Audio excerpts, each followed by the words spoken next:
Friends welcome back to our channel wealthy life. 11 ജനുവരി 2021 trading സെഷനിൽ നമ്മൾ ഫോക്കസ് ചെയ്യേണ്ട പ്രധാനപ്പെട്ട സ്റ്റോക്കുകളും ആ സ്റ്റോക്കുകൾ റിലേറ്റഡ് ആയിട്ടുള്ള റീസെൻറ്റ് ന്യൂസ് അപ്ഡേറ്റ്സുമാണ് കവർ ചെയ്യുന്നത്. വെൽത്തി ലൈഫ് എന്ന ചാനൽ നിങ്ങൾ ആദ്യമായാണ് വിസിറ്റ് ചെയ്യുന്നതെങ്കിൽ ചാനൽ ദയവായി സബ്സ്ക്രൈബ് ചെയ്യുക for getting instant stock recommendation and regular market updates. ഇന്നത്തെ ദിവസം പ്രധാനമായും നമ്മൾ ഫോക്കസ് ചെയ്യേണ്ടത് Q3 റിസൾട്ട് വരുന്ന കമ്പനികളിൽ തന്നെയാണ്. ഇന്ന് 5 കമ്പനികൾ ബിഫോർ മാർക്കറ്റ്, അതായത് മാർക്കറ്റ് അവറിലും അതുപോലെ തന്നെ 3 കമ്പനികൾ ആഫ്റ്റർ മാർക്കറ്റ് അവറിലും ആണ് Q3 റിസൾട്ട് പ്രൊഡ്യൂസ് ചെയ്യുന്നത്. അതിൽ Bhima cements, Daulat investment, GNA axles കൂടാതെ നെറ്റ്ലിങ്ക് സൊല്യൂഷൻസ്, നിധി ഗ്രാനൈറ്റ്സ് എന്നീ കമ്പനികൾ മാർക്കറ്റ് അവറിൽ തന്നെയായിരിക്കും അവരുടെ Q3 റിസൾട്ട് പ്രൊഡ്യൂസ് ചെയ്യുക. RJ ഷാ, വെൻമാക്സ്, ഡ്രഗ്സ്, സിക്കോം എന്നീ കമ്പനികൾ ആഫ്റ്റർ മാർക്കറ്റ് അവറിൽ Q3 റിസൾട്ട് പ്രൊഡ്യൂസ് ചെയ്യും. ഈ കമ്പനികളെല്ലാം നമ്മൾക്ക് ഇന്നത്തെ ദിവസം ഫോക്കസ് ചെയ്യേണ്ട കമ്പനികളാണ്. അതുപോലെ തന്നെ ലാസ്റ്റ് ഡേയ്സിൽ Q3 റിസൾട്ട് വന്ന കമ്പനികളായിട്ടുള്ള ഡിമാർട്ടിൻ്റെയും അതുപോലെ തന്നെ TCSൻ്റെയും Q3 റിസൾട്ടിൻ്റെ ഇമ്പാക്റ്റ് നമ്മൾക്ക് ഇന്നത്തെ ദിവസം മാർക്കറ്റിൽ പ്രതീക്ഷിക്കാവുന്നതാണ്. ഈ രണ്ട് കമ്പനികളുടെയും ഡീറ്റെയിൽഡ് ആയിട്ടുള്ള Q3 റിസൾട്ട് അനാലിസിസ് നമ്മൾ ആൾറെഡി ചെയ്ത് കഴിഞ്ഞു. അതിൻ്റെ ലിങ്ക് ഡിസ്ക്രിപ്ഷൻ ബോക്സിൽ അവൈലബിൾ ആണ്. TCSൻ്റെ Q3 റിസൾട്ടിനെ കുറിച്ച് പറയുകയാണെങ്കിൽ കമ്പനിയുടെ പെർഫോമൻസ് മാർക്കറ്റ് എക്സ്പെക്റ്റേഷനേക്കാൾ മുകളിലായിരുന്നു. അതായത് കോൺസ്റ്റൻറ്റ് കറൻസി ഗ്രോത്തിൽ 4.1% വർധനവും അതുപോലെ തന്നെ ഡോളർ റവന്യൂവിൽ 5.1% വർധനവുമാണ് കമ്പനി പ്രൊജക്റ്റ് ചെയ്തത്. ഇതിൻ്റെ ഇമ്പാക്റ്റ് നമ്മൾക്കിന്ന് സ്റ്റോക്ക് മാർക്കറ്റിൽ പ്രതീക്ഷിക്കാം.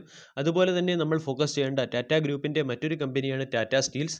ഒട്ടുമിക്ക സ്റ്റീൽ അല്ലെങ്കിൽ മെറ്റൽ റിലേറ്റഡ് ആയിട്ടുള്ള കമ്പനികളുടെയും പ്രൊഡക്ഷൻ റിപ്പോർട്ട് വന്നപ്പോൾ കമ്പനികളുടെ Q3 പ്രൊഡക്ഷൻ ഇൻക്രീസ് ആയിട്ടുണ്ട്. റീസെൻ്റ്ലി നമ്മൾ പ്രകാശ് ഇൻഡസ്ട്രീസിൻ്റെ അല്ലെങ്കിൽ പ്രകാശ് സ്റ്റീൽസിൻ്റെ പ്രൊഡക്ഷൻ റിപ്പോർട്ട് പ്രീവിയസ് വീഡിയോയിൽ കണ്ടതാണ്.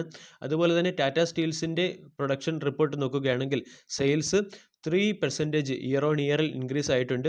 ഇനി ഡെലിവറി നോക്കുകയാണെങ്കിൽ Q2 8% ഡിക്ലൈൻ ആവുകയാണ് ചെയ്തത്. അതായത് 4.66 മെട്രിക് ടണ്ണാണ് ഈ ക്വാർട്ടറിൽ ഈ കമ്പനിക്ക് ഡെലിവറി ചെയ്യാൻ കഴിഞ്ഞത്. പക്ഷേ ഡൊമസ്റ്റിക് മാർക്കറ്റിൽ ഈ കമ്പനിയുടെ ഡെലിവറി ഇൻക്രീസ് ചെയ്യുകയും അതുപോലെ തന്നെ ഇൻ്റർനാഷണൽ മാർക്കറ്റിൽ ഈ കമ്പനിയുടെ ഡെലിവറി 11% ഡിക്രീസ് ആവുകയും ചെയ്തു. ഇതാണ് പ്രധാനപ്പെട്ട അപ്ഡേറ്റുകൾ. ഇനി പല കമ്പനികളുടെയും ഷെയർ ഹോൾഡിംഗ് പാറ്റേണിൽ Q2 ചേഞ്ച് ഉണ്ടായിട്ടുണ്ട്. അതായത് സെപ്റ്റംബർ ടു ഡിസംബർ ക്വാർട്ടർ. അങ്ങനെ വെച്ച് നോക്കുമ്പോൾ നമ്മൾ പ്രധാനമായും ശ്രദ്ധിക്കേണ്ട ചില കമ്പനികൾ, ഒന്ന് മിശ്രധാതു നിഗം ലിമിറ്റഡ് എന്ന് പറയുന്ന കമ്പനിയാണ്. HDFC AMC ഈ കമ്പനിയിൽ അവരുടെ സ്റ്റേക്ക് 7.10% നിന്നും ഉയർത്തി 9.13% ഉയർത്തിയിട്ടുണ്ട്. അതുപോലെ തന്നെ മറ്റൊരു കമ്പനിയായിട്ടുള്ള പൻഡോര പ്രോജക്ട്സ് എന്ന് പറയുന്ന കമ്പനിയുടെ 49% സ്റ്റേക്ക് DB റിയാലിറ്റിയും അതുപോലെ തന്നെ 50% സ്റ്റേക്ക് പ്രസ്റ്റീജ് എസ്റ്റേറ്റും അക്വയർ ചെയ്തിട്ടുണ്ട്. കൂടാതെ മറ്റൊരു കമ്പനിയായിട്ടുള്ള HDFC ബാങ്കിൽ ICICI പ്രൊഡൻഷ്യൽ ഹോൾഡ് ചെയ്തു വന്നിരുന്ന 1.23% സ്റ്റേക്ക് കമ്പനി റെഡ്യൂസ് ചെയ്തിട്ടുണ്ട്. കൂടാതെ വളരെ ഫേമസ് ആയിട്ടുള്ള ഫോറിൻ ഇൻസ്റ്റിറ്റ്യൂഷണൽ ഇൻവെസ്റ്റർ ആയിട്ടുള്ള നമൂര സിംഗപ്പൂർ പ്രൈവറ്റ് ലിമിറ്റഡ് എന്ന് പറയുന്ന കമ്പനി ധൻവർഷ ഫിൻ ഇൻവെസ്റ്റ്മെൻറ്റ് എന്ന് പറയുന്ന കമ്പനിയുടെ 1.04% സ്റ്റേക്ക് അക്വയർ ചെയ്തിട്ടുണ്ട്.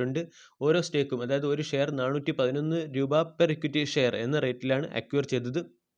അതുപോലെ തന്നെ സിനിമ ഇൻഡസ്ട്രീസിലെ വളരെ ഫേമസ് ആയിട്ടുള്ള കമ്പനി PVRൻ്റെ ഫോറിൻ ഇൻസ്റ്റിറ്റ്യൂഷണൽ ഇൻവെസ്റ്റിംഗ് റേറ്റിംഗ് ഉയർന്നിട്ടുണ്ട്. അതായത് 34.6 നിന്നും ഉയർന്ന് 38.5 ആയിട്ടാണ് ഫോറിൻ ഇൻസ്റ്റിറ്റ്യൂഷണൽ ഇൻവെസ്റ്റേഴ്സിൻ്റെ സ്റ്റേക്ക് ഹോൾഡിംഗ് പാറ്റേൺ ഉയർന്നത്.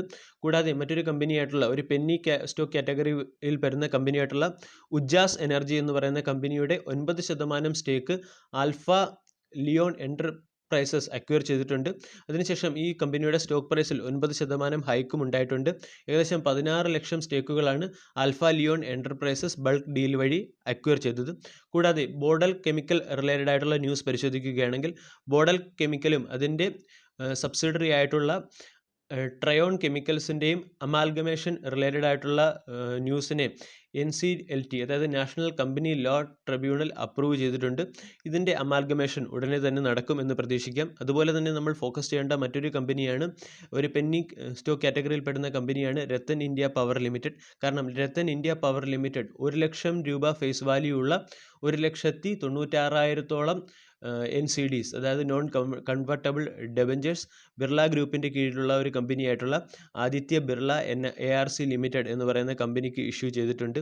കൂടാതെ റേറ്റിംഗ് റിലേറ്റഡ് ആയിട്ടുള്ള ഇൻഫർമേഷൻ നമ്മൾ നോക്കുകയാണെങ്കിൽ ഹിന്ദുസ്ഥാൻ ടിൻ വർക്ക്സ് എന്ന് പറയുന്ന കമ്പനിയുടെ റേറ്റിംഗ് ICRA നെഗറ്റീവ് ഔട്ട്ലുക്കിൽ നിന്നും സ്റ്റേബിൾ ഔട്ട്ലുക്കിലേക്ക് മാറ്റിയിട്ടുണ്ട്. ഈ കമ്പനിയുടെ പുതിയ റേറ്റിംഗ് BBB+ എന്ന് പറയുന്ന അല്ലെങ്കിൽ BBB+ റേറ്റിംഗ് ആണ്. അതുപോലെ തന്നെ ഷുഗർ റിലേറ്റഡ് ആയിട്ടുള്ള മറ്റൊരു കമ്പനിയായിട്ടുള്ള ദാംപൂർ ഷുഗർ മിൽസ് എന്ന് പറയുന്ന കമ്പനിയുടെ റേറ്റിംഗ് ഇന്ത്യ റേറ്റിംഗ് ഉയർത്തിയിട്ടുണ്ട്. ഇതും നെഗറ്റീവ് ഔട്ട്ലുക്കിൽ നിന്നും സ്റ്റേബിൾ ഔട്ട്ലുക്കിലേക്കാണ് ഉയർത്തിയിരിക്കുന്നത്. ഈ കമ്പനിയുടെ പുതിയ റേറ്റിംഗ് INDI A+ എന്ന് പറയുന്ന റേറ്റിംഗ് ആണ്. ആൾറെഡി ക്രിസിൽ എന്ന് പറയുന്ന നാഷണൽ റേറ്റിംഗ് ഏജൻസിയും ദാംപൂർ ഷുഗർ മിൽസിൻ്റെ റേറ്റിംഗ് ഉയർത്തിയിരുന്നു. ഇതൊക്കെയാണ് ഇന്നത്തെ ട്രേഡിംഗ് സെഷനിൽ നമ്മൾ ഫോക്കസ് ചെയ്യേണ്ട പ്രധാനപ്പെട്ട സ്റ്റോക്കുകളും അതുപോലെ തന്നെ സ്റ്റോക്ക് റിലേറ്റഡ് ഇൻഫർമേഷൻസും.